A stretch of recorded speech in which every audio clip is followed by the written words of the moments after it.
সকালেই বিধানসভায় গিয়ে ইস্তফাপত্র জমা দিয়েছেন তাপস রায়। আর অন্যদিকে সন্ধ্যাবেলাতেই সুদীপ বন্দ্যোপাধ্যায়ের বাড়িতে চা চক্রে হাজির হলেন কুণাল ঘোষ।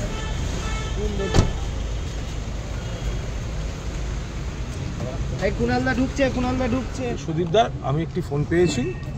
সুদীপদা একজন সিনিয়র নেতা, যাতে যে বিষয়গুলো হচ্ছিল সে নিয়ে একটু কথা হয়েছে এবং সুদীপদার ফোন পেয়ে ভালো লেগেছে। এবং সুদীপদা সন্ধ্যাবেলা একটু চা খাওয়ার আমন্ত্রণ জানিয়েছেন।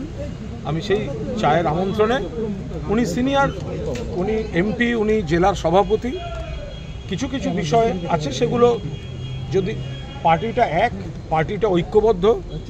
আমি একজন তৃণমূল কংগ্রেসের সাধারণ কর্মী, আমাদের নেত্রী সকলেরই, মমতা বন্দ্যোপাধ্যায়, নেতা অভিষেক বন্দ্যোপাধ্যায়, পার্টি একটা ঐক্যবদ্ধ পরিবার। তো সেখানে যদি কোনো যেসব কিছু ইস্যুর বিষয় আছে, তো সেটা খোলাখুলি সুদীপদার সঙ্গে কথা বলে। দলের দুজন সহকর্মী একসঙ্গে চা খাওয়া কোথায় তাতে অন্যায় কি?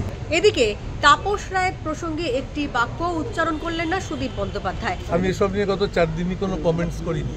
আজকে একই জবাব, নো কমেন্টস।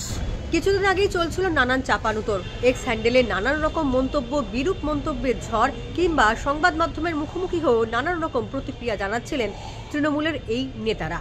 আর আজকে সেই নেতারাই বলছেন তাদের মধ্যে সম্পর্ক ভালো। এটা কি কোনো রাজনৈতিক ইঙ্গিত? সেই দিকেই নজর থাকবে সকলের। আনন্দবাজার অনলাইনের জন্য সুদীপ্তা।